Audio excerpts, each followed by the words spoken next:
स्वागत है। बच्चों, हमने पाठ 6 हमारे उपयोगी पदार्थ इस पाठ का अध्ययन किया। आज हम इस पाठ के प्रश्नों का उत्तर देखेंगे। आइए शुरू करते हैं प्रश्नोत्तर। प्रश्न क्रमांक 1, सही शब्द का उपयोग करके रिक्त स्थानों की पूर्ति कीजिए।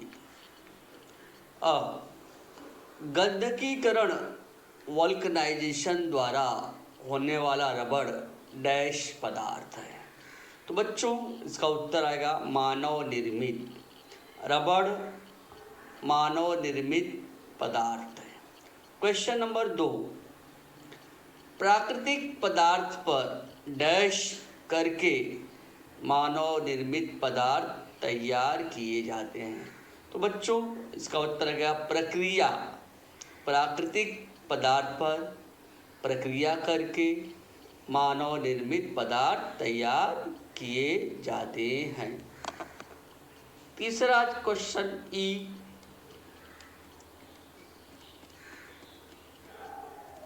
न्यूयॉर्क तथा लंदन में डैश नामक कृत्रिम धागा तैयार हुआ।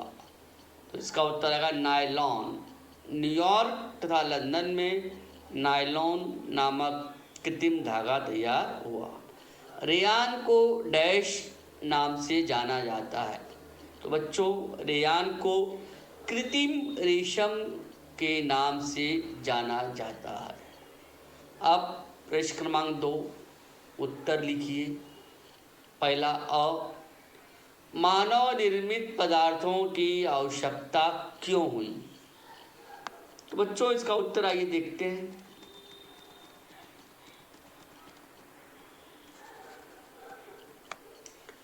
कई वर्षों से मनुष्य अपनी आवश्यकताओं को पूरा करने के लिए प्राकृतिक सामग्रियों पर निर्भर रहा है। हालांकि मानव निर्मित सामग्रियों के उपयोग की दिशा में भी बदलाव आया है। बढ़ती जनसंख्या, वनों की कटाई और सीमित प्राकृतिक संसाधन कुछ ऐसे कारण हैं जिनकी वजह से मानव निर्मित सामग्रियों की आवश्यकता पैदा हुई एवं जीवन को सुखकर और आरामदायक बनाने के लिए मानव निर्मित सामग्री के उपयोग में वृद्धि हुई। बच्चों, प्रश्न क्रमांक 2 आ, प्रकृति से कौन कौन से वनस्पति जन्य एवं प्राणी जन्य पदार्थ मिलते हैं? बच्चों, यहाँ पर हमने 3 कॉलम बनाया है।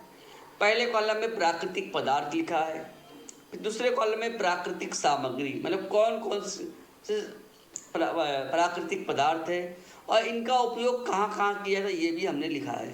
तो आइए देखते हैं। 2 प्रकार के पदार्थ, एक वनस्पति जन्य पदार्थ और दूसरा है प्राणी जन्य पदार्थ। वनस्पति जन्य पदार्थ में लकड़ी, रबड़, प्राकृतिक धागे। आप सभी जानते हैं लकड़ी का उपयोग फर्नीचर बनाने में, रबड़ का उपयोग मिटाने वाला रबड़ के रूप में, खिलौनों के रूप में, प्राकृतिक धागे से वस्त्र बनाए जाते हैं। अब दूसरा है प्राणीजन्य पदार्थ। प्राणीजन्य पदार्थ में आइए देखिए, ऊन, चमड़ा और रेशम। तो बच्चों, ऊन, स्वेटर, शॉल, चमड़ा, जूते, चप्पल, बेल्ट, रेशम की साड़ी इत्यादि बनाई जाती है। अगला प्रश्न है, गंधकीकरण वल्कनाइजेशन किसे कहते हैं?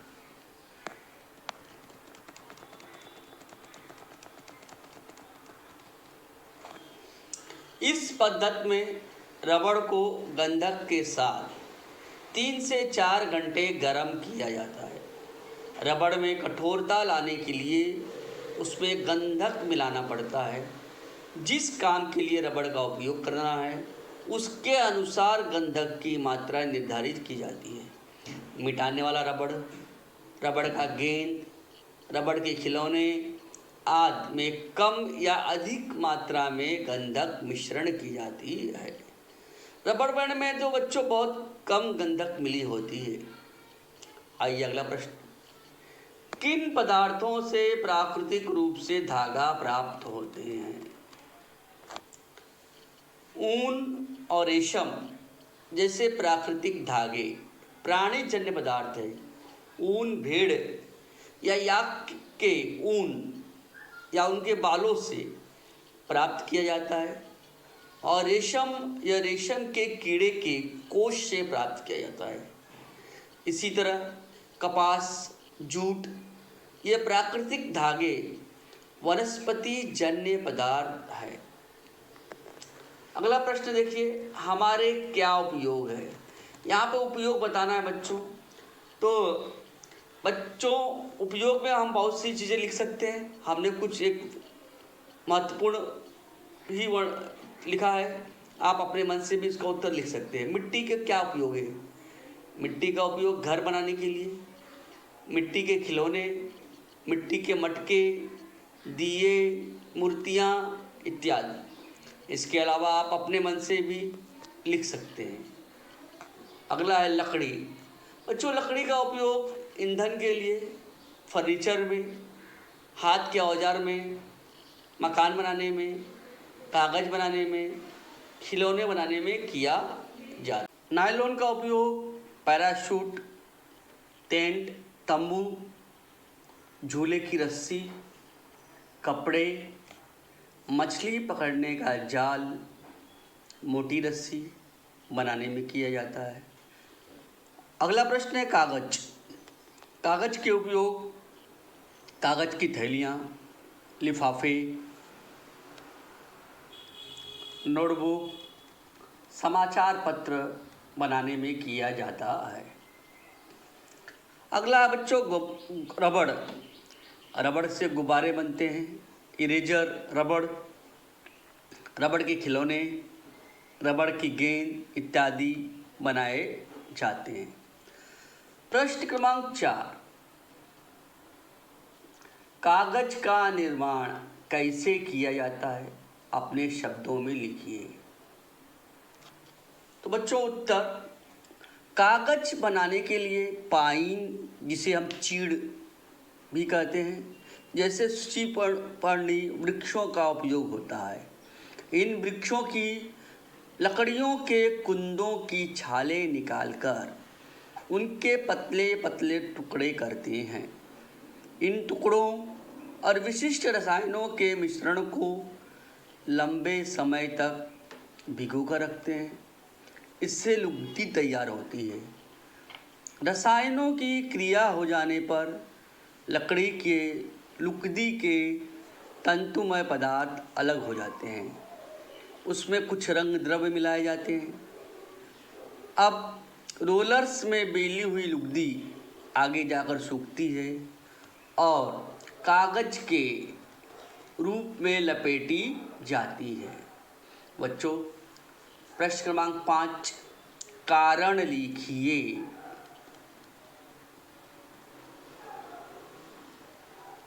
प्रश्न है, ग्रीष्म ऋतु में सूती कपड़ों का उपयोग करना चाहिए।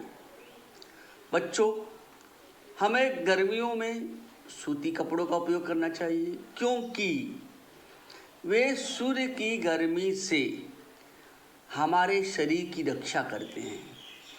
वे हमारे पसीनों को अवशोषित करते हैं और हमारे शरीर को ठंडा रखने में मदद करते हैं। सूती कपड़ों में छिद्रों के माध्यम से हवा का आवागमन होता है, जिससे हमारे शरीर को ठंडक लगती है। अगला प्रश्न बच्चों, पदार्थों का उपयोग कंजूसी से करना चाहिए।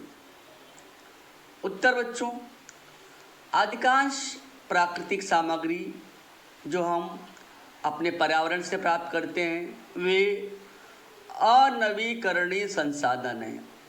अनवीकरणीय संसाधन का अर्थ होता है जो एक बार समाप्त हो जाते हैं तो उन्हें प्राप्त करने में बहुत सारे वर्ष लगते हैं। यानी एक बार जब ये संसाधन समाप्त हो जाते हैं तो इन्हें फिर से नवीनीकृत नहीं किया जा सकता है या इन्हें दोबारा प्राप्त करने में कई वर्ष लगेंगे। उदाहरण के लिए लकड़ी बहुमूल्य संसाधन है, क्योंकि एक बार एक जंगल नष्ट हो जाने के बाद उस जंगल को नवीनीकृत करने में कई साल लग जाएंगे। इसके अलावा हमारे आवश्यकताओं के लिए जंगलों को नष्ट करना जीवों और पौधों की कई अन्य प्रजातियों के निवास स्थान को प्रभावित करता है। मानव निर्मित सामग्री जैसे प्लास्टिक, इसका तो विघटन ही नहीं किया जा सकता है। मानव निर्मित सामग्रियों का बढ़ता उपयोग पर्यावरण के लिए खतरा है। बच्चों, हमें पदार्थों का कंजूसी से उपयोग करना चाहिए। अगला प्रश्न है, कागज बचाना समय की आवश्यकता है। बच्चों, हम अच्छी तरह से जानते हैं कि कागज वृक्षों से प्राप्त किया जाता है। वृक्ष महत्वपूर्ण संसाधन है, क्योंकि वे न केवल हमें लकड़ी प्रदान करते हैं बल्कि विभिन्न जीवों के लिए एक निवास स्थान भी है। ये पर्यावरण को बनाए रखने में महत्वपूर्ण भूमिका निभाते हैं। अतः जितना अधिक कागज का हम उपयोग करेंगे उतना ही अधिक पेड़ों को काटना होगा, जिसके हमारे पर्यावरण पर कई तरह के हानिकारक प्रभाव पड़ेंगे। अतः बच्चों, हमें कागज को बचाना समय की आवश्यकता है। अगला प्रश्न ई देखिए, मानव निर्मित पदार्थों की मांग अधिक है। उत्तर, मानव निर्मित पदार्थ उपयोग करने में अधिक सुविधाजनक होते हैं अथवा कम खर्च में भरपूर मात्रा में मिलने के कारण उनका बड़े पैमाने पर उपयोग किया जाता है। मानव निर्मित ऐसे पदार्थों की संख्या बहुत अधिक है, अतः मानव निर्मित पदार्थों की मांग अधिक है। अगला प्रश्न, ह्यूमस मिट्टी प्राकृतिक पदार्थ है।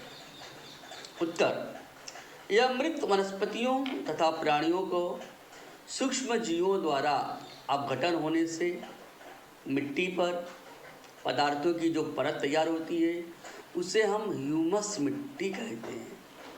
यह जमीन के लिए पोषक तत्वों की आपूर्ति का काम करता है, साथ ही मिट्टी में हवा आती जाती रहे, मिट्टी में पानी धारण करने की क्षमता हो, इस कार्य के लिए भी महत्वपूर्ण है। अतः ह्यूमस मिट्टी प्राकृतिक पदार्थ है। प्रश्न क्रमांक 6, कैसे प्राप्त करते हैं? लाख नामक पदार्थ प्रकृति द्वारा कैसे प्राप्त करते हैं? आइए बच्चों, इसका उत्तर देखते हैं। बच्चों, लाख एक कीटक है जिसका साइंटिफिक नाम है कैरिना लाका। लाख कैरिना लाका नामक कीट से उत्पादित होने वाला प्राकृतिक राल है।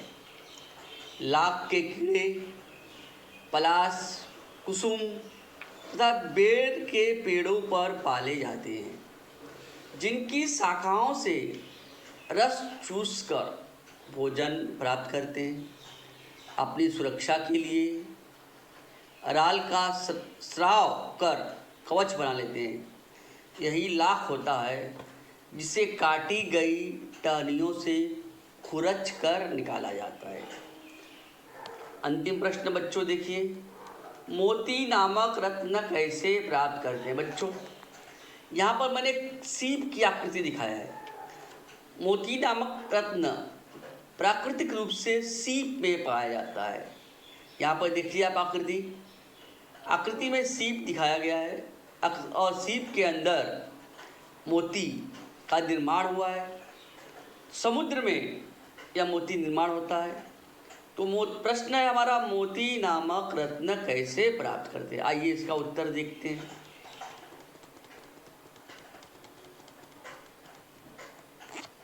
बच्चों, असली मोती समुद्र में रहने वाले घोंघा प्रजाति के एक छोटे से प्राणी के पेट में बनते हैं।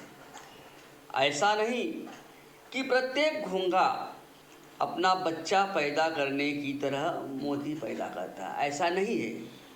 आप जानते होंगे कि घोंघा अपनी रक्षा के लिए एक मजबूत खोल में रहता है, जिसे हम सीप या सीपी कहते हैं।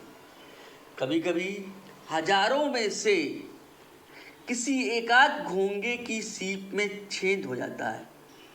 सभी घोंघे की सीप में छेद नहीं होता है, हजारों में से किसी एकाध घोंघे की सीप में छेद हो जाता है, जिसके कारण बालू के कुछ कण सीप के अंदर चले जाते हैं। ऐसी अवस्था में सीप में रहने वाले जीव के अंदर बालू के उन कणों पर एक विशेष पदार्थ की परत चढ़ती रहती है। बच्चों, यह विशेष पदार्थ कैल्शियम कार्बोनेट होता है, जो कि उस जीव के अंदर पैदा होता है। धीरे धीरे यह एक सफ़ेद रंग के चमकीले गोल आकार का पत्थर जैसा पदार्थ बन जाता है, जिसे हम मोती कहते हैं। तो बच्चों, आप सभी ने पाठ 6 के प्रश्न उत्तर, पाठ्य पुस्तक के स्वाध्याय के सभी प्रश्नों का उत्तर मैंने आपको लिख कर दिया है। आप इसे अपनी कॉपी में देखकर अच्छी तरह से उतार कर लिखिए। लिखने में गलतियाँ ना हो, इस बात का आप ध्यान रखिए। और लिखने के बाद आप सभी को यह गृहकार्य है कि इसे आप लिखने के बाद आप सभी को याद करना है। तो बच्चों, हमने विज्ञान के पाठ 6 तक सभी पाठ का अध्ययन कर लिया है और पाठ 1 से पाठ 6 के प्रश्नों का उत्तर मैंने आपको लिखित रूप से PDF के रूप में दिया है। आप कभी भी आप अपने YouTube के माध्यम से उस प्रश्नों का उत्तर आप अपनी कॉपी में लिख सकते हैं और उसको याद करिए। धन्यवाद। आज की क्लास में